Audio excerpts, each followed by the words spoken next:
Hi there, this is April from So Darn Cute Quilting. I'm putting a new quilt on the frame today and I'm basting it. I do base my quilts on the frame. It helps keep it straighter. It helps keep the back more taut so you don't come up with puckers. This is just my way of ensuring that I won't roll it up and accidentally find a bunch of quilted tucks of fabric. I also still use the clamps on the side as well as the basting of the quilt.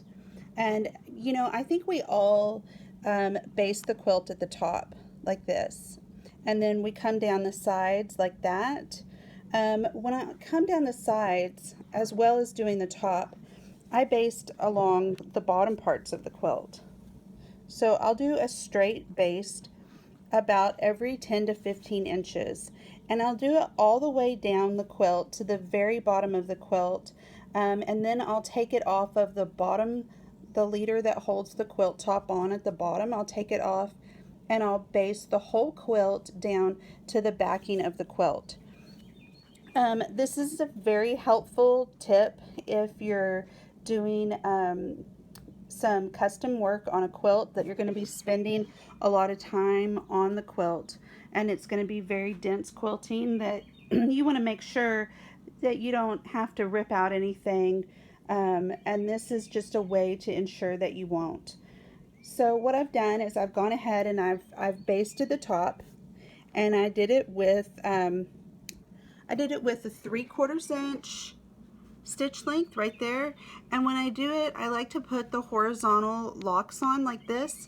And what that does, that will lock your machine so that you have a straight line going across like this, and your machine won't move forward to back, just side to side. It also has a vertical lock when you come down the sides to keep your quilt straight on the edges. So I work in my quilt, and I'll kind of, how we baste is we baste at the top and kind of pull our quilt down, and make sure that it's nice and straight and flat. So when I get all the way down here to the very end, I'll go ahead and tack it down in the corner, and then I'll pull it straight down. And then when I come down to the very end, let me unlock this. I'll bring my sewing machine down to the very end, and I'll go ahead and take it all the way over. So here you might notice I have a measuring tape. This is a 0 center measuring tape, which means in the center of it, it has a 0 mark. This is so that you can help find the center of your quilt and that the edges of your quilt are the same measuring out. So let me show you an example. So here I have it centered in the middle, right there. So down here, it is 39 1/4. And on the other end, it's 39 1/4 as well. And you want to make sure that those ends match up. And that will make sure that you have the center of the quilt as well as what the quilt measurement started out at. So when you get down to the bottom of the quilt, you know for sure that your quilt's going to be square. So that's a very helpful tool. I got this one at Joann's. I think it was like $8. They have one that has markers on it for about $20 online. I don't really use, I didn't buy the one with the markers on it because I hear the markers come off, and this one was a lot less. So what I do is I just make a note of that on a post-it marker, and I put it on my long arm. So see right here, I have a workstation. I have 39 1/2. It needs to be 39 1/4. But that's where I put stuff, that I need to know about my quilt. I also have a little tray here that holds everything. And my long arm slides right over that tray, but I can't get stuff too tall on there.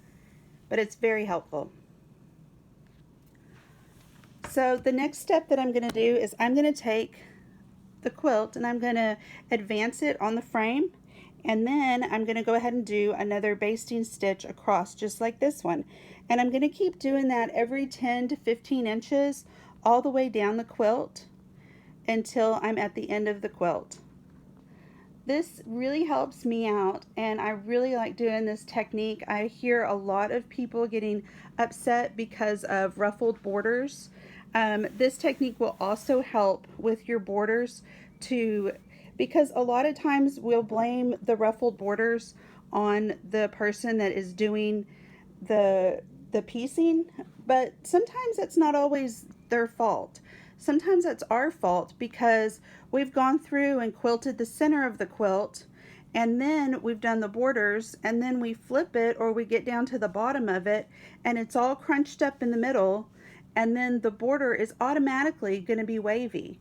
If you do this technique, you have less waviness, and it really helps, prepare you for what's going to lie ahead at the end of the quilt, instead of getting down to the end of the quilt and being upset because you have all this waviness. So try it out on your next quilt, and if you have any questions, please ask in the comments, and take care and have a good day. Bye.